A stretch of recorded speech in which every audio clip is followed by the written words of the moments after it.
أعوذ بالله من الشيطان الرجيم بسم الله الرحمن الرحيم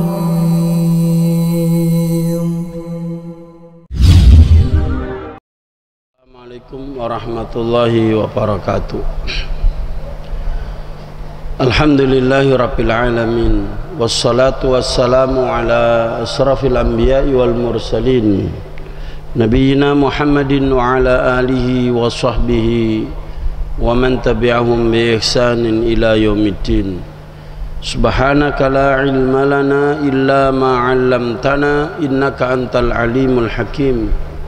Qala Allah ta'ala ya ayyuhalladzina amanu taqullaha haqqa tuqatih wa la tamutunna illa wa antum muslimun.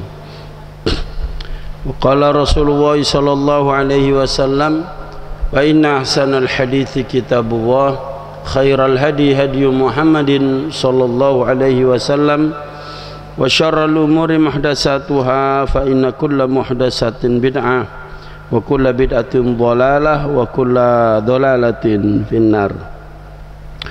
Ma'asyiral muslimin rahimani wa rahimakumullah. Alhamdulillah, mari kita bersyukur kepada Allah.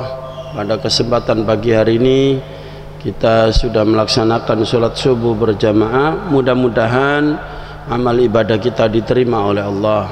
Dan kita lanjutkan dengan pertemuan kita ini, yaitu majelis ilmu mengkaji hadis-hadis Nabi SAW dari kitab Al-Adabul Mufrad. Mudah-mudahan pertemuan kita ini diberkahi, diridhoi, dan beroleh ilmu yang bermanfaat dari Allah Ta'ala. Amin ya rabbal alamin. Jamaah yang dimuliakan oleh Allah, terakhir kita sampai pada hadis ke 133 dari kitab Al-Adabul Mufrad ini, dan kita lanjutkan hadis selanjutnya, hadis 134. Hadis ini sanadnya dhaif, maka kita lanjutkan hadis ke 135.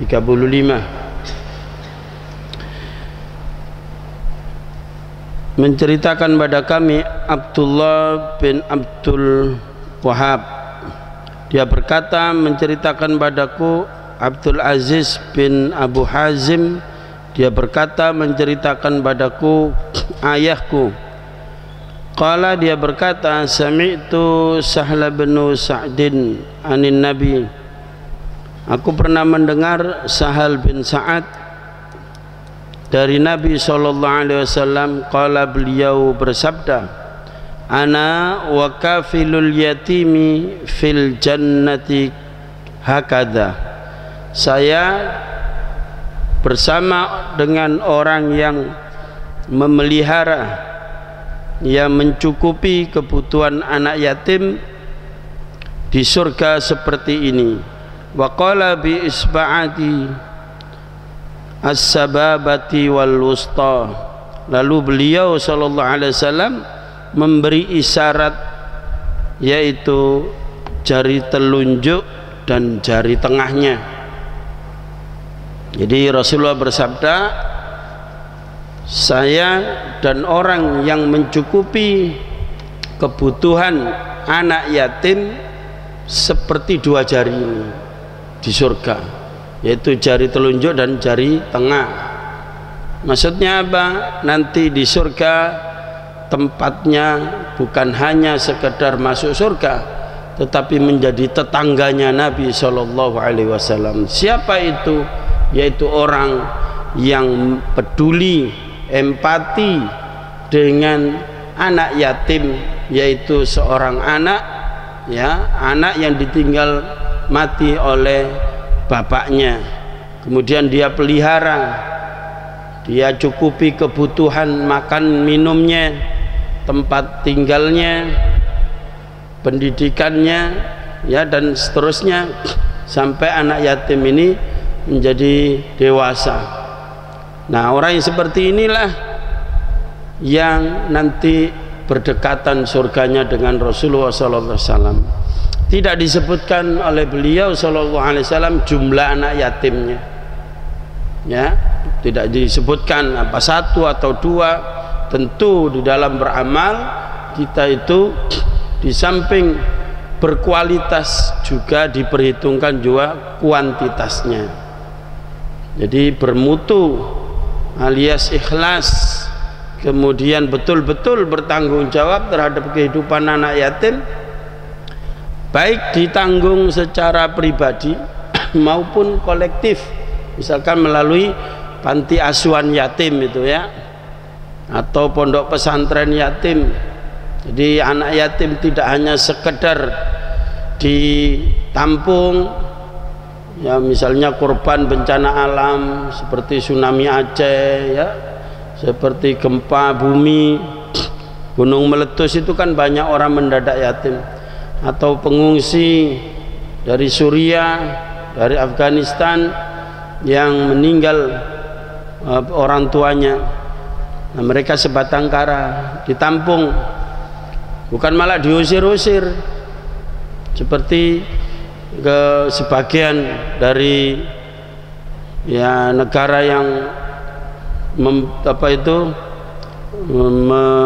menumbuhkan nasionalisme tapi mengenyampingkan persaudaraan muslim atau kemanusiaan. Ada pengungsi Rohingya diusir malahan, nggak malah ditampung. Nah, yang begitu tidak termasuk ini. Jadi memelihara anak yatim di panti asuhan atau pribadi, apalagi dididik agama para jamaah. Jadi di panti asuhan itu bukan sekedar istilahnya itu dipelihara, kasih makan minum gitu saja, enggak, tapi diajari supaya anak yatim itu mandiri, diajari keterampilan supaya kelak dia dewasa bisa hidup mandiri, tidak meminta-minta lagi dan tidak bermental meminta-minta, tetapi dia produktif. Nah, yang seperti itu jauh lebih baik.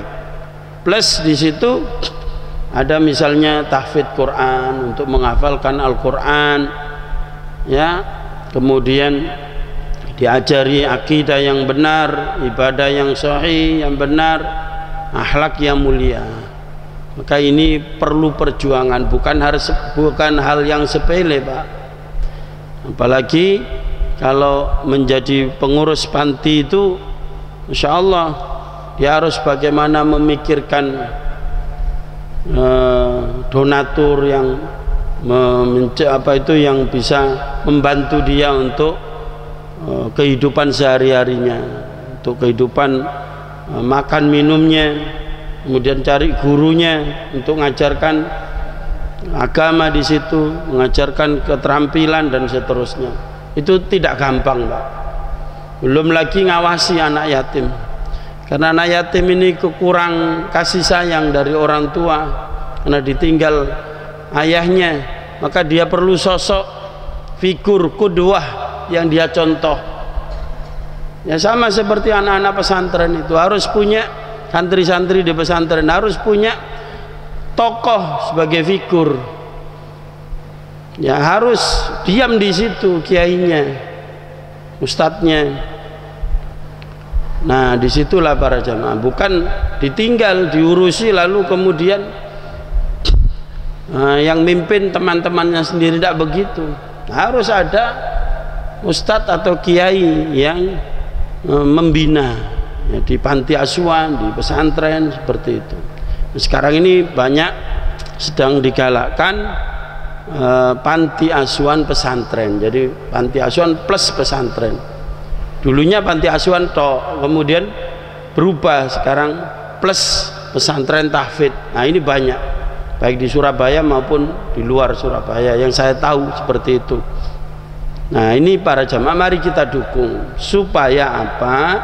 Supaya kita kebagian kena hadis Nabi ini. Kalau kita tidak bisa mengasuh anak yatim, kita bawa ke rumah kita. Ya kalau kita punya harta, punya dana, atau barang-barang yang masih bisa dimanfaatkan, berikanlah kepada mereka. Ada kaidah fikih begini, Pak. Mala tudraku kullu wala tutsraku kulluh. Kalau kamu tidak bisa mengerjakan semuanya, jangan tinggalkan semua, kerjakan yang kau bisa. Contohnya ini, kalau kau tidak bisa melihara anak yatim di rumah, maka ikutlah nyumbang, berbagi, berkontribusi sedikit maupun banyak ke panti-panti asuhan itu, ke pesantren-pesantren itu. Nah, begitulah jamaah yang dimuliakan oleh Allah. Apalagi kok berbalik memusuhi panti asuhan. Saya itu sering dapat laporan dari teman-teman yang punya panti asuhan atau mengelola panti asuhan murni maupun panti asuhan plus pesantren. Itu ada saja direcoi oleh tetangga itu, Pak.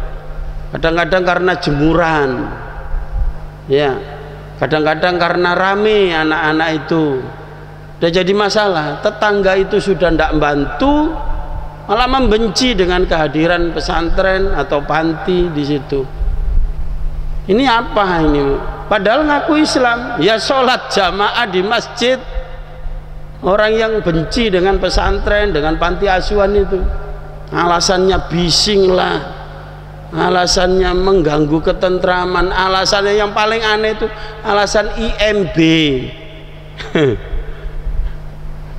Alasannya izin mendirikan bangunan ini hunian, ini bukan tempat pesantren. Kalau diurus IMB, yang namanya pesantren itu, ya, tidak ada IMB pesantren, tidak ada. Kalau memang harus IMB, ya, kalau memang tidak boleh ada pesantren kecuali ada IMB pesantren, ya tutup, Pak, pesantren semua di Indonesia. Tapi ingat, negeri ini ditebus oleh darahnya kiai dan santri, para mujahid, pejuang-pejuang Islam itu. Sebelum ada NKRI ini sudah ada pesantren. Nah, bahkan ada hari santri 22 Oktober kemarin itu. Sama yang dimuliakan oleh Allah. Jadi kalau kita ini tidak bisa membantu, bu, ya jangan ngerusui gitu. Allah Ta'ala berfirman, ara'aital ladzi yukadzibu biddin. Tahukah kamu orang yang mendustakan agama? Saya sengaja angkat ayat ini lagi dalam surat Al-Ma'un itu. Pertemuan kemarin sudah saya angkat. Ara'aital ladzi yukadzibu biddin. Tahukah kamu orang beragama tapi dusta? Salatnya bohong, puasanya bohong, hajinya bohong. Kenapa? Fadzalikal ladzi yad'ul yatim, orang yang jahat kepada anak yatim, menghardik anak yatim, ganggu anak yatim.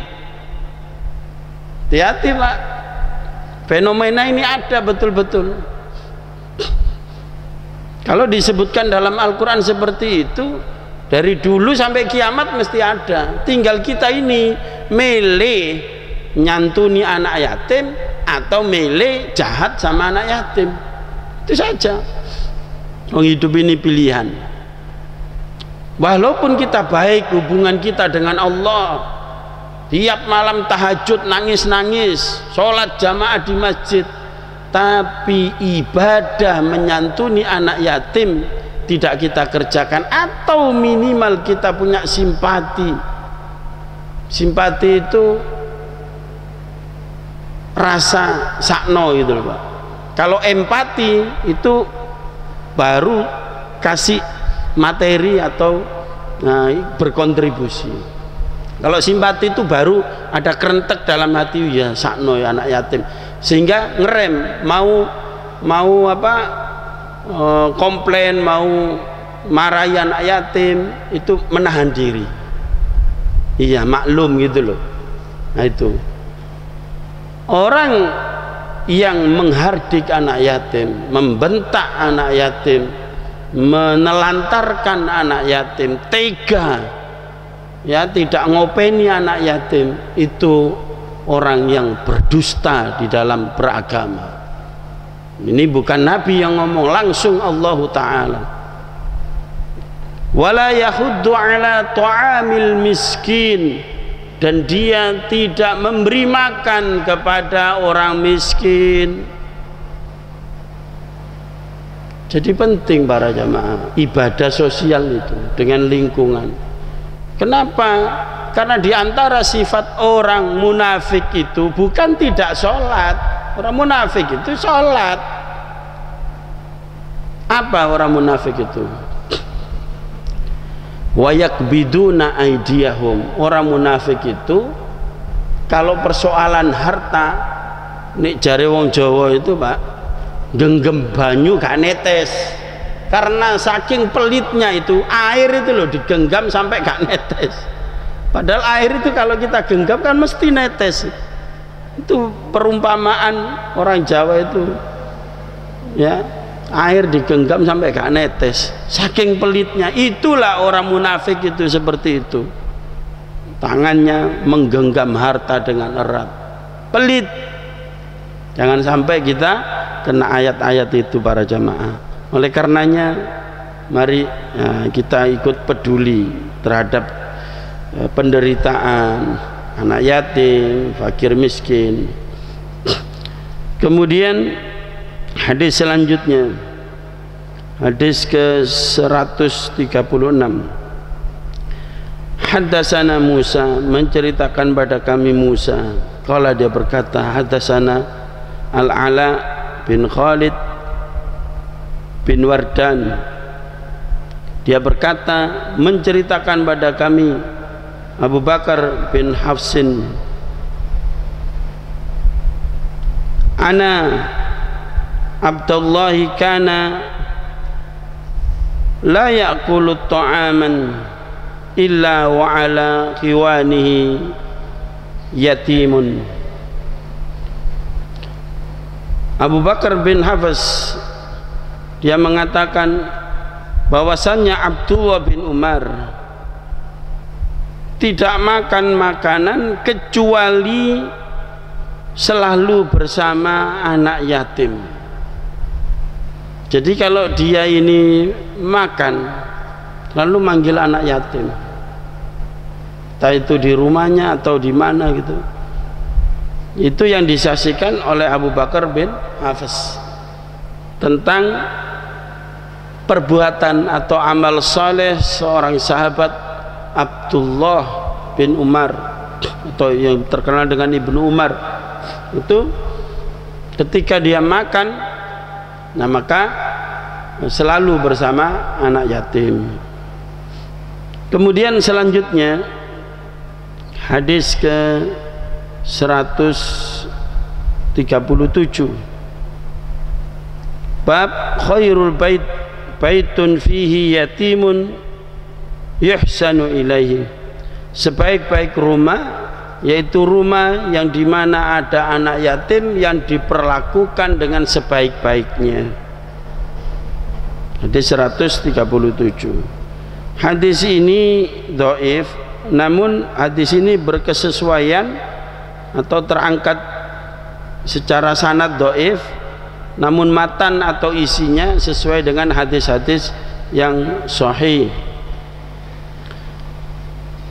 Saya bacakan hadisnya. Khairul baitin fil muslimina baitun fihi yatimun yuhsinu ilaihi. Sebaik-baik rumahnya orang Islam yaitu rumah yang mana di dalamnya ada anak yatim yang diperlakukan dengan sebaik-baiknya. Kemudian selanjutnya wa syarrun baitun fil muslimina, dan seburuk-buruk rumahnya orang Islam yaitu baitun fihi yatimun yusa'u ilaih, yaitu rumah yang di situ ada anak yatim namun diperlakukan dengan buruk. Kemudian Rasulullah melanjutkan, ana wa kafilul yatim fil jannah kahatain yushiru bi isba'ihi. Saya bersama anak yatim bersama orang yang menyantuni anak yatim di surga nanti itu seperti 2 jari ini. Nah, jadi hadis ini sesuai dengan hadis-hadis sebelumnya. Jadi jamaah yang dimuliakan oleh Allah, sebaik-baik rumah itu kalau dihuni anak yatim, ya kalau ada, ya kalau tidak ada tidak masalah. Yaitu kalau ada anak yatimnya, entah itu keponakan kita atau bahkan rumah yang dihuni seorang istri atau seorang ibu yang ditinggal mati oleh suaminya karena anaknya jadi yatim, Pak. Nah, di situ anak itu diperlakukan dengan baik oleh ibu itu. Maka ibu itu walaupun dia itu ibunya, maka dia peroleh hadis ini. Kalau dia memperlakukan anaknya itu yang yatim karena ditinggal mati oleh suaminya, maka anak yatim itu dipelihara oleh ibunya, maka ibu itu juga mendapatkan fasilitas kelak di surga sebagaimana hadis yang disebutkan oleh Rasulullah SAW ini. Namun kalau satu rumah dihuni oleh anak yatim, diperlakukan dengan buruk, maka itulah seburuk-buruk rumah. Maka hati-hati, Pak, kalau di rumah kita ada anak yatim. Kalau kita mau melihara anak yatim, peliharalah dengan sebaik-baiknya, karena itu juga kewajiban kita. Lah, siapa yang berkewajiban memelihara anak yatim itu? Yang paling wajib di sini adalah yang paling dekat nasabnya, Pak. Kalau dia mampu, ya ibu itu tadi, ibunya, pamannya, kemudian melebar lagi, ya, yang kakeknya. Jadi yang mampu memelihara itu. Kalau sudah tidak ada yang mampu, ya tetangganya, teman-teman bapaknya, begitu. Karena termasuk bagian dari sodako ini. Sodako yang terbaik itu diberikan kepada orang sekitar, sama seperti zakat itu. Gak usah jauh-jauh ke sana kemari, orang sekitar kita dulu dimakmurkan, anak yatim di sekeliling tempat kita itu dulu. Nah, begitu para jamaah. Baru kemudian kalau memang di situ sudah tidak ada untuk melihara anak yatim, nah di panti asuhan bisa. Itu alternatif terakhir, ya. Nah, begitulah jamaah yang dimuliakan oleh Allah, beberapa hadis yang kita bahas pada kesempatan pagi hari ini. Mudah-mudahan bermanfaat dan dengan pertolongan Allah mudah-mudahan bisa kita amalkan dalam kehidupan. Aqulu qouli hadza astaghfirullahal azim li wa lakum. Subhanakallahumma wa bihamdika asyhadu an la ilaha illa anta astaghfiruka wa atubu ilaik. Assalamualaikum warahmatullahi wabarakatuh.